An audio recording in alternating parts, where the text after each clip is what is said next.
سلام. همونطور که توی برنامه قبلی صحبت کردیم قرار شدش که به ترتیب از پیدا کردن جفت مناسب برای زندگی، ویژگی یه جفت مناسب برای انتخاب کردن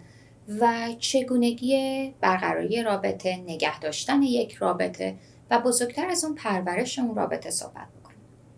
توی برنامه قبلی در مورد انتخاب جفت و به صورت کلی یک رابطه سالم صحبت کردیم. حالا در این ویدیو میخوایم در مورد ویژگی هایی که مهم هستش برای انتخاب یک جفت مناسب یا ویژگی هایی که حداقل میتونیم بگیم که برای هر فردی که بخوایم انتخابش بکنیم برای ادامه راه با همون مهم هستش صحبت بکنیم. همونطوری که همه ما میدونیم خوب و بد و حد واسط بین این دوتا یه طیف بسیار وسیعی داره و خیلی وقتا یه کارهایی نه خوبه نه بده، نه غیر قابل پذیرشه، نه 100% قابل پذیرشه، ولی توی اون دسته‌بندی میره که ماها میتونیم تحملش کنیم. و این دسته‌بندی هست که برای هر آدمی بر اساس استانداردی که توش بزرگ شده، شخصیت خودش، خواستش از زندگی، هدفش در نهایت از زندگی و مفهوم پیشرفت، موفقیت، سلامتی و شادی و سلامت روانی فرق میکنه. ولی در کنار این طیف وسیع یک خطای قرمزی وجود داره که برای همه آدم ها جزء خط قرمز حساب میشه و اونها رو اصولاً هر کسی که توی آدم مقابلش ببینه قراره که به عنوان یک پرچم قرمز بهش نگاه بکنه و در مورد انتخاب اون فرد یک مقداری فکر بکنه. و از اون ور ویژگی هایی وجود داره که از نظر همه ما ویژگی های 100% پذیرفته شده، بسیار متعالی و قابل قبول هستش و افرادی که این ویژگی ها رو دارن جز افراد بسیار مناسب برای ادامه راه زندگی برای ما هستن. اول اگه بخوایم از خط قرمز شروع بکنیم، یکی از مهمترین ویژگی هایی که توی یک رابطه سالم قرار برقرار باشه راستگویی و صداقت هستش. راستگویی و صداقت از ابتدا اگه بخوایم بهش نگاه بکنیم در مورد میزان دارایی، میزان درآمد، ساعتی که کار میکنیم، برنامه‌های زندگی و حتی سلیقه و رأی ما میتونه حساب بشه. توی مرحله شناخت خیلی وقتی آدم‌ها با همدیگه بیرون میرن، با همدیگه وقت میگذرونن، حتی برای جلب توجه، برای بزرگنمایی کردن و یا برای بهتر جلوه دادن شخصیت خودشون ممکنه که مسائلی رو ابراز بکنن که در واقع حقیقت نداره. دیروز با یکی از مراجعینم که صحبت میکردم، این آقا میگفت که من از روز اول اون صورتی از خودم رو که به همسرم نشون دادم و الان بعد از 4 سال فهمیده اینه که من یک مرد بسیار ورزشکار هستم، از ورزش کردن خیلی لذت میبرم و عاشق این ورزش هستم، در حالی که توی تمام این 4 سال من هر روز به زور و فقط برای اینکه زیر حرفم نزده باشم به صورت اجبار و با اکراه مجبورم که یه ورزشی بکنم و هنوز بعد از 4 سال من به این ماجرا عادت نکردم و الان به مرحله‌ای رسیده که هر چقدر که دارم به خانومم میگم که این دروغ بوده، تظاهر بوده، اون اصلا حرف منو قبول نمیکنه و فکر میکنه که من از روز اول اون چیزی که به این آدم نشون دادم حقیقت من بوده. مورد بعدی که خیلی در مورد آدم‌ها مهم هستش اعتماد هستش. مفهوم اعتماد و گستردگی اون توی هر آدمی فرق میکنه. خیلی وقتا به خصوص توی فرهنگ ما شنیدیم که دروغ مصلحتی عیبی نداره و یا اگر که یه دروغ مصلحتی گفته بشه قرار نیست که خوبی اون آدم زیر سوال بره یا حالا اون آدم یه اشتباهی کرده با یه اشتباه که کل خوبیای یک آدم زیر سوال نمیره. تمام این سنگ بناها چیزی هستش که در واقع اعتماد رو بین ما به وجود میاره و اگر که این دروغ‌های کوچیک توی نظر من و شما کوچیک باشه ممکنه که توی چشم طرف مقابلمون جزء رد فلگ‌ها یا زنگ‌های خطر بسیار بزرگ باشه و برای اون بزرگترین علامت سوالی که به وجود بیاره این هستش که آیا من میتونم به این آدم اعتماد بکنم؟ آیا این آدم قابل اعتمادی هستش؟ و یا اگر کسی به این سادگی دروغ‌های کوچیک و توجیه‌های کوچیک میاره چگونه ممکنه که توی شرایط بحرانی در برابر استفاده از این دروغ‌ها مقاومت بکنه و چنین کاریو نکنه. مورد بعدی که دوباره خیلی مهم هستش توی ویژگی افرادی که ما برای زندگی و برای ادامه راهمون باشون در نظر میگیریم میزان صبر و تحمل این آدما و مدیریت بحرانشون هستش. اگر که بخوایم به طور کلی در مورد میزان تحمل و صبر آدما صحبت بکنیم، بعد یه ذره گسترده تر بهش نگاه بکنیم. همونطور که صبر یک واژه‌ای هستش که جزء ویژگی‌های مثبت هستش، اگر به درستی شناخته نشه و از اون استفاده نشه، میتونه جزء ویژگی‌های منفی آدم باشه. خیلی وقتا از آدم‌هایی که مال نسل‌های قبل‌تر هستن و یا افرادی که شرایط زندگیشون جوری بوده که به اجبار به ادامه زندگی مجبور بودن تن بدن، میشنویم که میگن که خب ما صبر کردیم، یا باید صبر میکردیم که زندگی رو بسازیم، یا جز صبر مگه راه دیگه‌ای وجود داره. این گونه صبرها من همیشه میگم جز صبرهای منفی هستش، برای اینکه این گونه صبرها به شما اجازه پیشرفت، اجازه بهتر شدن و اجازه تفکر و اکت کردن و انجام یه تصمیم گیری روی اون مورد رو نمیده. در کنار اون بردباری و شکیبایی و تحمل ویژگی دیگه‌ای هستش. همه ما با بزرگتر شدن، با روبرو شدن با مسائل و اتفاقات زندگی و بحران‌هایی که با اون روبرو هستیم، برای بعضی این بحران وارد شدن به دانشگاه، برای بعضی از دست دادن شرایط مالی خوبه یا از دست دادن یکی از عزیزانه، برای خیلی از افرادی که بیرون از ایران زندگی میکنن مهاجرت و از نو ساختن هستش و همه اینها نیاز به یه شکیبایی، نیاز به یه تحمل و در عین حال نیاز به یه درایت برای استفاده از موقعیت‌ها و بهبود شرایط زندگی هستش. پس بازم یکی از ویژگی‌های خیلی مهمی که ما میتونیم تو آدم روبرمون ببینیم این هستش که ببینیم که اون آدم در کنار این شکیبایی و تحمل چقدر درایت داره و چگونه میتونه از شرایط موقعیت بهتری بسازه. مورد بعدی که وجود داره مدیریت بحران هستش. خیلی وقتا توی زندگی اتفاقاتی میفته که برای من و شما اصلا قابل پیش بینی نیستش. برای مثال شرایط مهاجرت ناگهانی.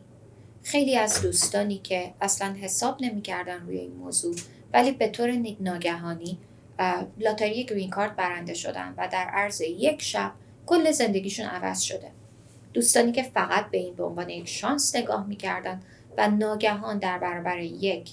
استرس زیاد قرار گرفتن و قراره که این بحران رو مدیریت بکنن. افرادی که توی یک خانواده زندگی می‌کنند که به واسطه شرایط سیاسی و یا اقتصادی اون کشور ناگهان شرایط اونا عوض میشه. بیماری ناگهانی که یکی از افراد میتونه بگیره و یا حتی یه اتفاق خوشایند مثل اومدن یک بچه که یه بحران بسیار زیادی رو وارد زندگی میکنه. اگر طرف مقابل ما در کنار ما قدرت مقابله با این بحران و گذار از این طوفان رو نداشته باشه، زندگی ما همواره دچار تلاطمه. یک اتفاق بیرونی که توی زندگی ما میفته به اندازه کافی خودش لرزه توی زندگی ما داره، ولی متاسفانه اگر ما این مدیریت رو بلد نباشیم، اتفاقی که میفته اینه که این بحران چند برابر میشه و در واقع عین زلزله‌ای هست که پس لرزه هاش تا سالها ماها رو تهدید میکنه. برای مثال یکی از مراجعین من به تازگی بچه دار شدن و این خانم آقا مدت هاست که دارن در مورد این موضوع صحبت میکنن، ولی الان که به پای عمل رسیده هیچ گونه آمادگی ندارن. همش دارن سر مسئولیت‌های بچه، خستگی بچه، اتفاقای بچه، نحوه تربیت بچه و انواع و اقسام چیزهایی که مربوط به اومدن یک بچه هست با هم دیگه دعوا میکنن و از شکل اون زوجی که با هم دیگه کنار میمدن یاد گرفته بودن چگونه با هم دیگه زندگی کنن، تبدیل شدن به یه زن و شوهری که همینجوری دارن با هم دیگه دعوا میکنن. پس خیلی مهمه که ما توی شرایط مختلف آدمی که توی زندگیمون اومده رو بسنجیم، ببینیم که در برابر بحران‌های کوچیک و بحران‌های بزرگ چجوری خودش رو کنترل میکنه. مسئله دیگه‌ای که وجود داره این هستش که قراره که از طرف مقابل بپرسیم که نهایت هدفش چیه؟ از زندگی چی میخواد؟ خیلی وقتا دو تا آدمای خیلی خوبی هستن. آدم‌های از نظر روانی سالمی هستن و آدمایی هستن که همدیگر رو دوست دارن. ولی وقتی که باهاشون صحبت میکنید متوجه میشید که هدفی که در طولانی مدت از زندگی دارن اصلا در یک راستا و یک جهت که نیست هیچی، بلکه در دو تا جهت مخالف همدیگه هستش. برای مثال وقتی که از یکی از مراجعینم چنین سوالی کردم و جفتشون آدمای خیلی موفقی بودن، اون آقا توضیح داد که من دلم میخواد توی چند سال آینده یه رستوران و هتل داشته باشم، در کنار آب همش نشسته باشم و رستورانم مدیریت بکنم و اون خانم توضیح داد که من دلم میخواد یه خونه بزرگ داشته باشم، چند تا بچه دور و برم باشه و کارم رو تبدیل کرده باشم به بیزنس کامپیوتری خودم. پس چیزی که از این اتفاق نشون داده میشه این هستش که این دوتا آدم هیچگاه هدفاشون در یک راستا نیست و هر چقدر که به همدیگه عشق بورزن ولی نمیتونن برای طولانی مدت در کنار همدیگه باشن، برای اینکه هیچ کدوم به رسیدن به هدفها و آرزوهای اون یکی به اون یکی کمک نمیکنه و این آمادگی رو نداره. مورد بعدی که باز هم خیلی مهم هست این هست که بدونیم سابقه فرهنگی و خانوادگی اون فرد چی هستش، چقدر از نظر فرهنگی و باورها و اصول اخلاقی شبیه ما هستش. خیلی وقتا هستش که دوتا آدم از دوتا مذهب، دوتا فرهنگ و حتی دوتا اقلیم مختلف در کنار همدیگه قرار میگیرن ولی هر دوشون آمادگی و پذیرایی برای یادگیری اتفاقات جدید، صحبت در مورد مسائل جدید و یا حتی اون آگاهی در مورد قبول کردن و مخالفت کردن با همدیگر رو دارن. در واقع دوتا آدمی هستن که شاید توی خیلی از مسائل با همدیگه مخالف باشن، همدیگر رو باور نداشته باشن ولی حاضرن همدیگر رو اونطوری که هست بپذیرن و نیازی ندارن برای تبدیل کردن طرف مقابل به آدمی شبیه خودشون بجنگن. در این حال توی خیلی از فرهنگ‌ها و یا خیلی از قومیت‌ها چیزی که وجود داره این هست که باید از آدمی همقوم و یا همدین و هم فرهنگ خودمون ازدواج بکنیم و رابطه‌ای داشته باشیم و به این ترتیب یک باری روی بارهای سنگین انتخاب فرد و یا داشتن یک رابطه سالم اضافه میشه، چرا که همیشه یک ویژگی بارز طرف مقابل ما مورد قبول نیستش، ما قبولش نداریم و همواره امید و سعی به تغییر داریم. مورد بعدی که باز جزء موارد خیلی مهم هست این هستش که اون چیزی که میبینیم و دوست داشته باشیم. خیلی وقتا از دوستان میشنویم که میگن این آدم خوبیه، آدم مهربونیه، حالا مثلا من سعی میکنم ظاهرش رو عوض بکنم، نوع لباس پوشیدنش رو عوض بکنم، کلامی که استفاده میکنه و یا ویژگی هایی که داره، چون همه چیز خوبه، آدم موفقیه و من سعی میکنم اینا رو توی این آدم عوض بکنم و قطعا تبدیل میشه به اون آدمی که من میخوام.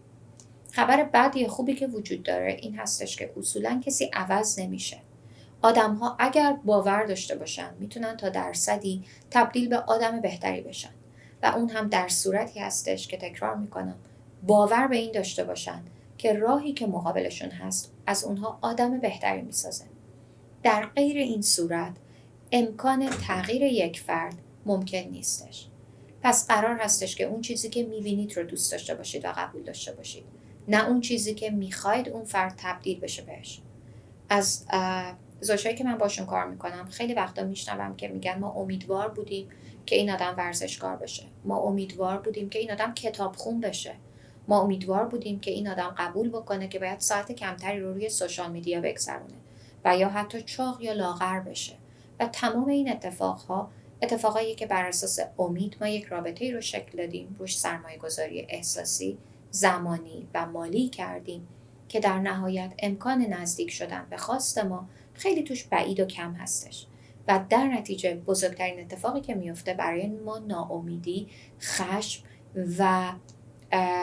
یک احساس استیصال خیلی زیاد هستش، برای اینکه مدتی طولانی از عمرمون رو گذاشتیم و نتونستیم چیزی که میخوایم رو بهش برسیم.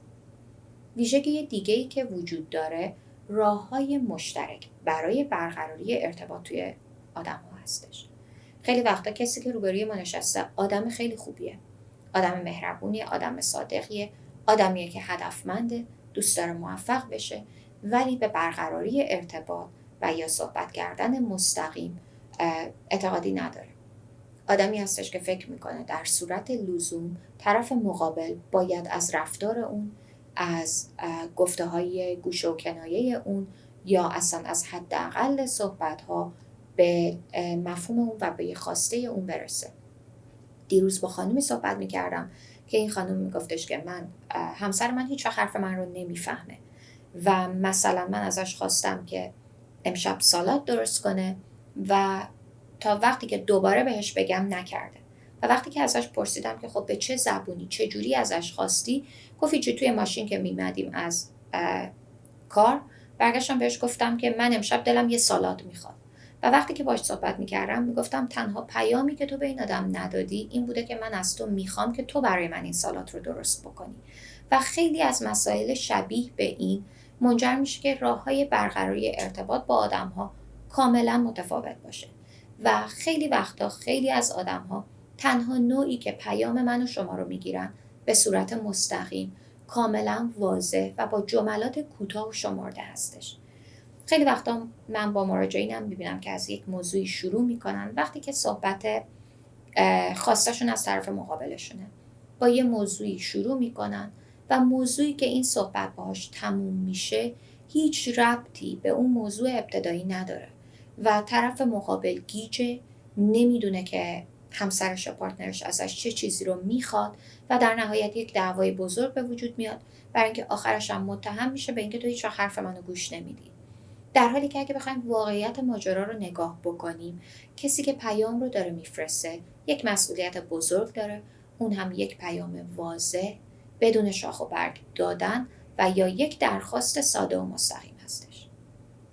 مورد دیگه ای که باز توی انتخاب فرد مقابلتون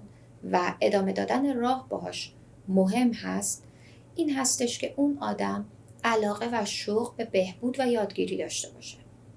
توی دنیای امروزی سرعت زندگی به قدری زیاد هستش که روز به روز، ساعت به ساعت اطلاعات و اتفاقات جدیدی وجود داره که ما نیاز داریم در موردش یاد بگیریم،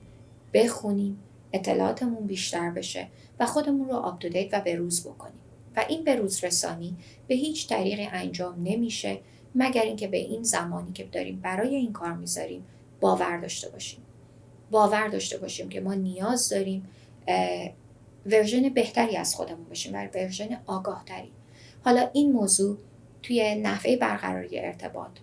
توی پرورش فرزندان، توی درس خوندن با بچه هامون و توی هر مقطع دیگه ای از زندگی نقش بزرگی داره.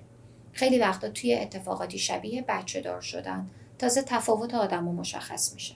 تفاوت آدمو مشخص میشه که به چه طریقی دوست دارن بچه‌هاشون رو بزرگ بکنن، چه باوری برای پرورش بچه دارن و یا اصلا باور به این دارن که برای بزرگ کردن و برای پرورش فرزندانشون نیاز به آموزش دارن و یا حتی در مورد یه سرمایه گذاری ساده. خیلی وقتا میشنوم که مراجعین من دلخورن از دست همسرشون و میگن که توی بازار بورس مقدار زیادی پول رو باخته و وقتی که با اون آدم صحبت میکنم با طرف مقابل میفهمم که هیچگاه نرفته یاد بگیره، نرفته مطالعه بکنه و فقط از روی غریزه و اون چیزی که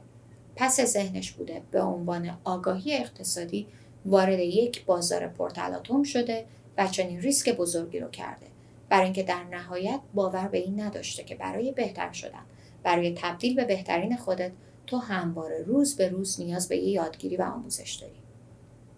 مورد بعدی که وجود داره ارزش‌های اخلاقی هست. فرد مقابل ما چه ارزش‌های اخلاقی رو بهش پایبنده؟ احترام،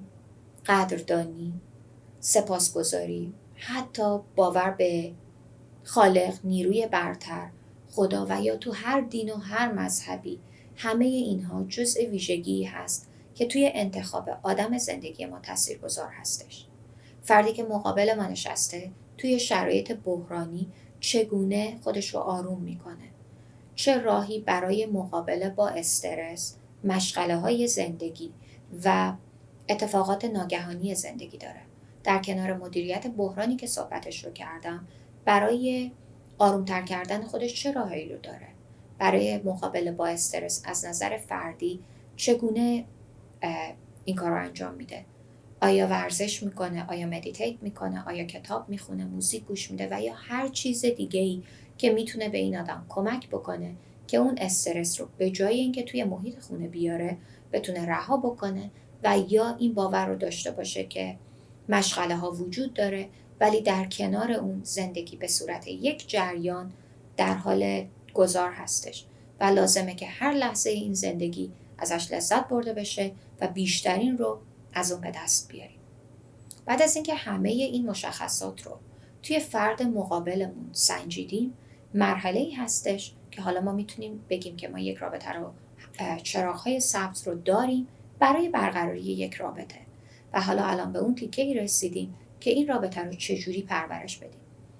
ولی نکته مهمی که وجود داره این هستش اگر ما قراره یک فرد مناسب رو انتخاب کنیم، قبل از اون باید روی خودمون کار کرده باشیم. آن چیزی که برای ما مهم هستش و برای ما ضروری هستش توی فرد مقابل رو پیدا بکنیم، با خودمون صادق باشیم و ببینیم کدوم یکی از این ویژگی هایی هست که برای ما 100% ضروریه و کدوم یکی از این ویژگی هایی که ما حاضریم ازش بگذریم. در واقع اونایی که برای ما خط قرمزمون هست و بدون اون ویژگی ها ما نمیتونیم توی یک رابطه بریم رو مشخص بکنیم. خودمون رو گول نزنیم، یک وقت زیادی در نظر بگیریم، با خودمون